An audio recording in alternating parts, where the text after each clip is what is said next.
Good morning. কেমন আছো বলো তো সবাই? আশা করছি তোমরা সবাই ভালো আছো, আর আমরাও না বেশ ভালো আছি। আমার আরও একটি নতুন ব্লগে আবারও তোমাদেরকে স্বাগত জানাচ্ছি। ঘড়িতে বাজে সকাল 7:30, আর আমি এদিকে চলে এসেছি স্নান ধান করে গোপোষণার সেবা করব, তার জন্য ফুল তুলতে ছাদে। আর এসে প্রচুর পরিমাণে রোদ উঠেছে দেখতে পাচ্ছি, কিন্তু আগের দিন হালকা একটুখানি বৃষ্টি ছিল, ওই ফুলের পাপড়িতে বৃষ্টি পড়ে আছে, বৃষ্টির ফোঁটা পড়ে আছে, সেটা দেখেও বেশ ভালোই লাগলো।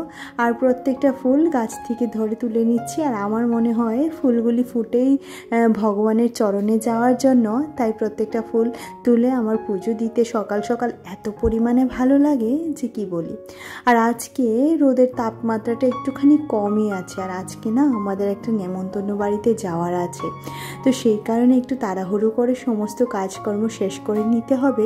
তো বরকে বলেছিলাম আজকে বাজারে না গেলেও হবে, কিন্তু ওই তার কথা যে আজকে যদি বাজারটা না করে রাখি তাহলে আগামীকালকে তোমার রান্না করতে অসুবিধে হবে, তো সেই কারণে সে বাজারে যাবে, আমি পুজোটা দিয়ে তারপর একটুখানি চা খেয়ে নেব।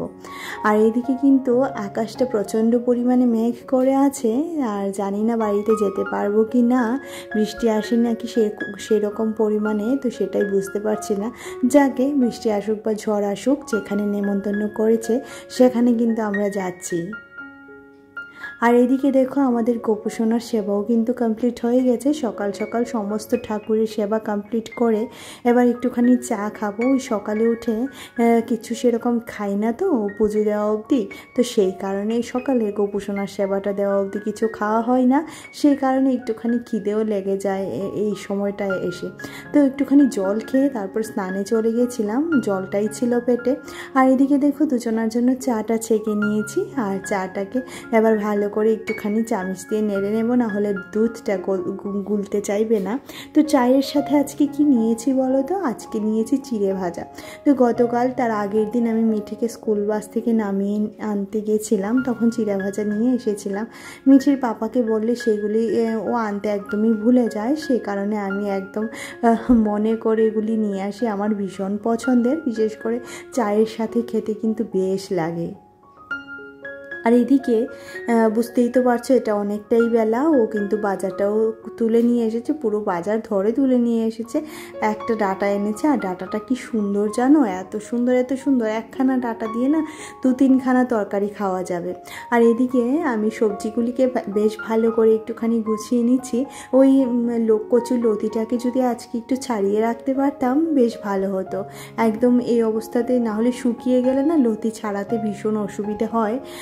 তো তারপরেও এখন যেহেতু হাতে একদমই সময় নেই, আর পারছি না এখন লতিপতি ছাড়াতে, তো চলো এটা পরে ছাড়াচ্ছি। আর বাকি সমস্ত সবজিগুলিকে আলাদা আলাদা করে গুছিয়ে নিচ্ছি, এবার এগুলিকে ফ্রিজে রেখে দেব। আর বাইরে একটুখানি টিপটাপ করে মনে হচ্ছে বৃষ্টি পড়ছে, ছিটে ফোঁটা একটুখানি পড়েছে, আর এত গরম লাগছে ইতিমধ্যেই। সকালে বলেছিলাম হয়তো যে রোদটার তেজ একটুখানি কম, রোদের তেজ কম হতে পারে, কিন্তু একটা ভ্যাপসা গরমে এরকম বাজে গরম দিয়েছে যে কি বলি। আর এদিকে কিন্তু আমার দেখতে দেখতে সমস্ত সবজি গোছানো হয়ে গেছে। চলো এক ঝলকে দেখিয়ে নিই যে আজকে সবজি বাজার থেকে কি এসেছে। একদম এনেছে কচি কচি ভিন্ডি, আর এখানে ছিল ডাঁটা, একটুখানি বরবটি, আর ছিল একটা চাল কুমড়ো, মূলো। আর চাল কুমড়ো আমার ভীষণ পছন্দের, চাল কুমড়োটাকে আমি ভীষণ ভীষণ পছন্দ করি, তো সে নিয়ে এসেছে। আর চাল কুমড়ো ভাজা আমার ভীষণ ভীষণ পছন্দের। আর এদিকে ছিল পটল, কাঁকরোল, ঝিঙে আর কচুরলতি, বাস এইটুকুই। এই মুহূর্তে আমি ডাঁটাটাকে একদম এই দেখো ছাড়িয়ে রেখেছি, ডাঁটাটাকে ছাড়িয়ে না রাখলে না অনেকটা জায়গা নিয়ে নেয় এই সমস্ত সবজিগুলা, তো একটুখানি সময় করে ডাঁটাটাকে ছাড়িয়ে নিয়েছি। আর পটল কেন জানি বুঝতে পারছি না, 2 দিন আগেই বর বাজার থেকে নিয়ে এসেছিল, দেখো দেখতে পাচ্ছ হয়তো বা পটলগুলি একদম হলুদ হয়ে আছে। আর এই হলুদ পটলের ভাজা যে আমার কি ভীষণ ভালো লাগে, পটল ভাজা আমি এমনিতেই ভীষণ পছন্দ করি, পটলের ভাজা তরকারি সমস্ত কিছুই, তো তার উপর যদি আবার হলুদ পটল হয় তাহলে তো বেশ ভালোই লাগে। আর এদিকে কিন্তু আমরা বেরিয়ে পড়েছি, আর সোনা বাবাকে ওর বাড়ি থেকে নিয়ে নিয়েছি। আর ওদের যাওয়ার কথা ছিল না, যে কোনো একটা ইনসিডেন্টের কারণে ওদের যেতে হচ্ছে। যাক ভালোই হয়েছে, সোনা বাবাকে নিয়ে গেলে আমাদেরও বেশ সময়টা কাটে। আর আমরা বাড়ির মধ্যে প্রায় চলে এসেছি, আমাদের বাড়িতে একটুখানি একটা বিয়ে বাড়ির নেমন্তন্ন খেতে যাচ্ছি, কার বিয়ে সেটা সমস্তটাই খুলে বলছি।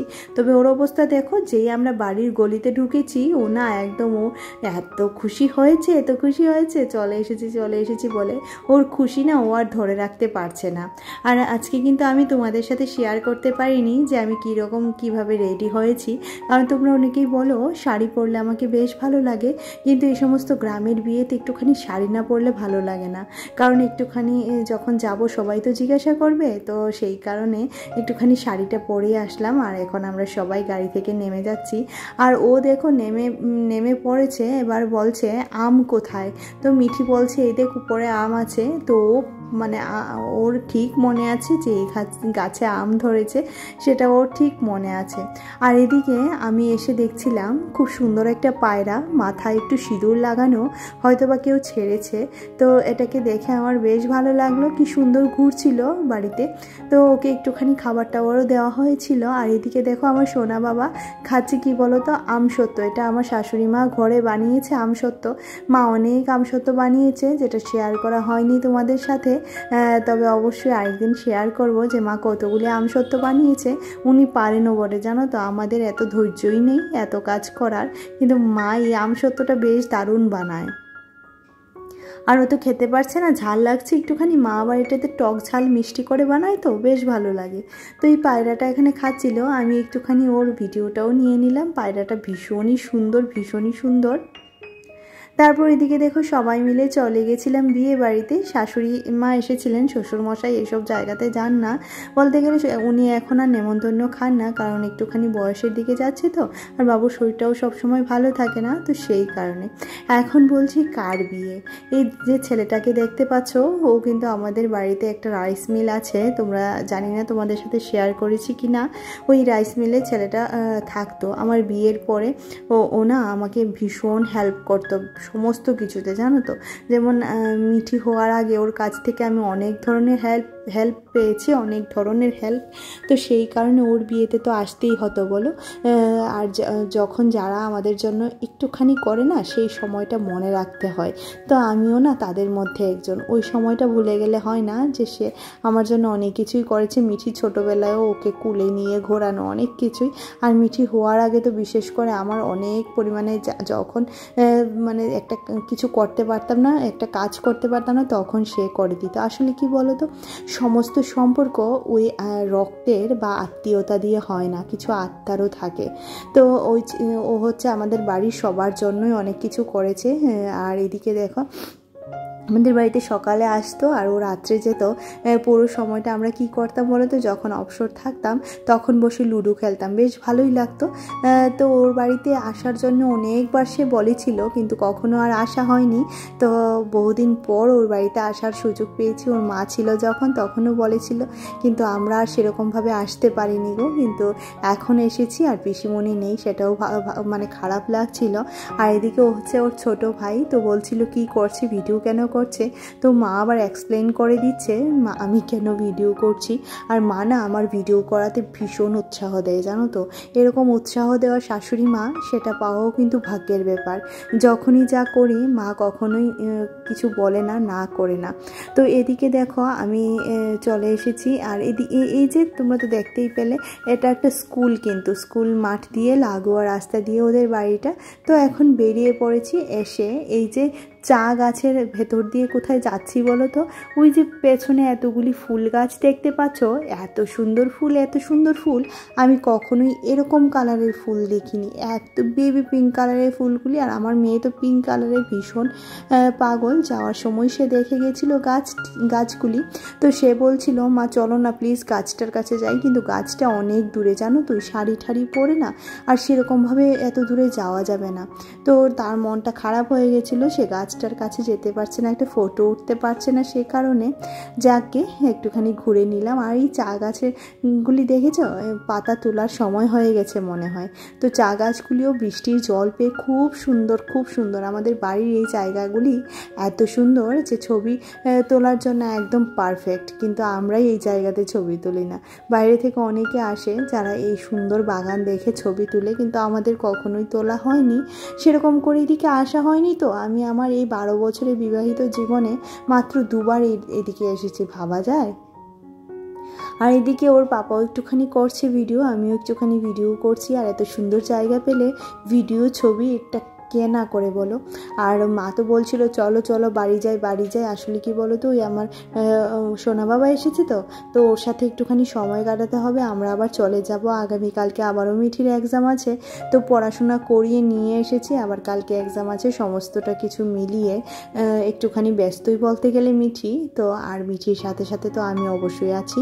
এখানে দুখানা বাছুর যাচ্ছিল, ওকে বলছিলাম বাছুরগুলির সাথে গিয়ে দাঁড়া, তো সে যাচ্ছিল আর বাছুরগুলি দৌড়ে যাচ্ছিল। এত সুন্দর বাছুরগুলি।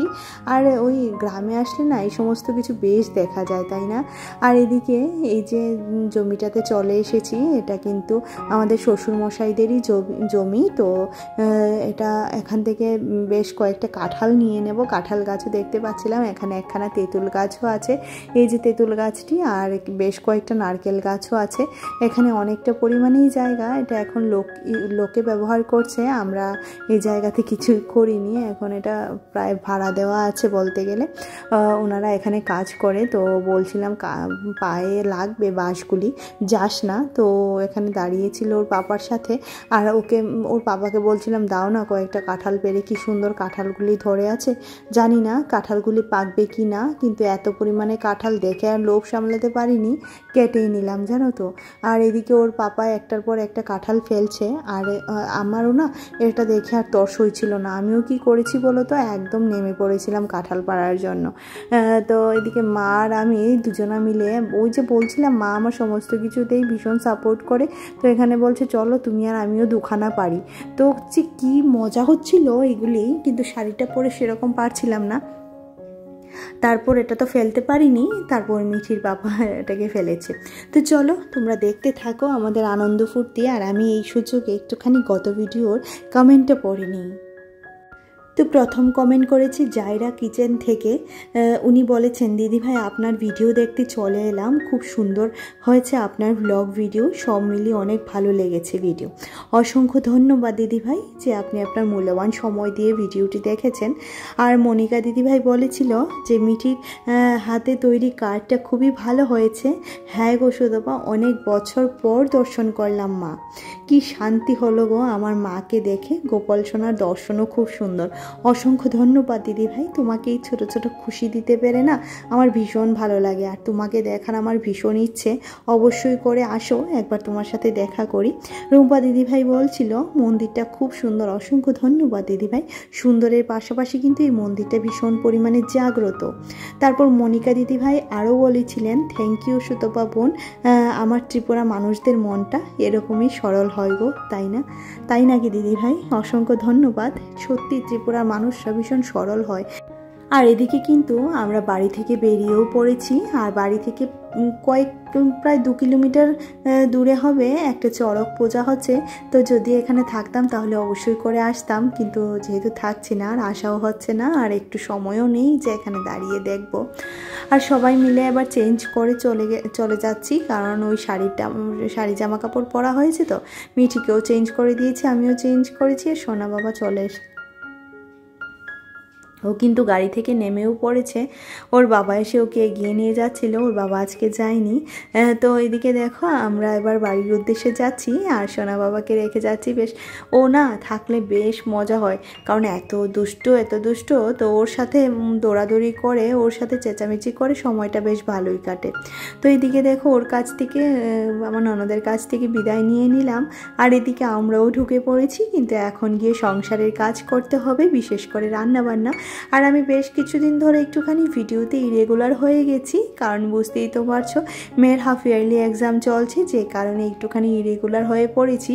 তবে অবশ্যই করে আবারও আগের মতো ভিডিও দেওয়ার চেষ্টা করব। আসলে শরীরটাও বেশ কয়েকদিন ধরে ভালো ছিল না, আর প্রচণ্ড পরিমাণে গরমের কারণে শরীর খারাপ, তার সাথে সাথে একটুখানি দাঁতের ব্যথা ছিল বেশ কয়েকদিন, সে কারণে ভিডিওতে আর ভয়েস দেওয়া হয়নি। সেই কারণেই বুধবারের ভিডিওটা তোমরা আজকে পাচ্ছ। তো দেখো এদিকে এসে কিন্তু আমার রান্না হয়ে গেছিলো, একটুখানি ডাল আর মাছ ভাজা করেছিলাম আর রান্না হয়ে গেছে। গ্যাস মুছবো না সেটা তো হতেই পারে না, আর এই নোংরা গ্যাস আমি রেখে যাবো না, কারণ সকালবেলা মিঠির টিফিন বানিয়ে দিতে হবে, ব্যাপার আছে সমস্ত কিছুই। তো মেয়ে বলছিল আগামীকাল ওই বাড়ি থেকে অনেকগুলো আম এনেছে, তো আগামীকাল নাকি আম নিয়ে যাবে। যাকে ভালোই হয়েছে, অন্য কিছু আর বানাতে হবে না। তো ওর ফ্রেন্ডসদেরও দেওয়ার জন্য বলেছি, একটুখানি বেশি করেই আম কেটে দেব। আর এদিকে দেখো খাওয়া দাওয়ার পর এবার বাসনটা মেজে নিচ্ছি। কোথাও থেকে আসার পর না ওই মেয়েকে পড়িয়ে তারপর আবারও এই সমস্ত কাজে হাত দেওয়া অনেকটা পরিমাণে কাজের চাপ হয়ে যায় গো। কিন্তু ওই যে বললাম যে সমস্ত জায়গাগুলিতে না গেলে না হয়, সেই সমস্ত জায়গাগুলিতে আমি সর্বদাই যাওয়ার চেষ্টা করি। আর যেই মানুষগুলি আমার জন্য করেছে তারই খুশির দিনে একটুখানি যদি সঙ্গে না থাকতে পারি তাহলে ভালো লাগে না। কিন্তু সংসার তো থাকবেই, তাই না? সংসার তো সব সময়ই আমাদের সাথেই থাকবে, সাথেই চলবে। যতদিন বেঁচে আছি সংসারের কাজ তো করতেই হবে, তা বলে কি সবার নেমন্তন্ন রাখবো না, সেটাও তো হতে পারে না। তো এইদিকে দেখো টেবিলটাও এবার মুছে নিচ্ছি, আর টেবিলটা মুছে তারপর একদম লাইট ফ্যান অফ করে সমস্ত কিছু বন্ধ করে তারপর বাড়ি চলে যাব।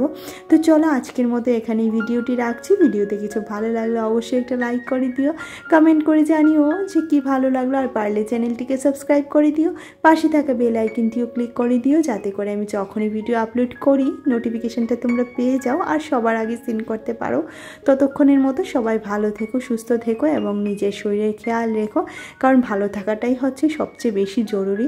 আর ব্লগটা কেমন লাগলো অবশ্যই কমেন্টে জানিও। দেখা হচ্ছে পরবর্তী ভিডিওতে।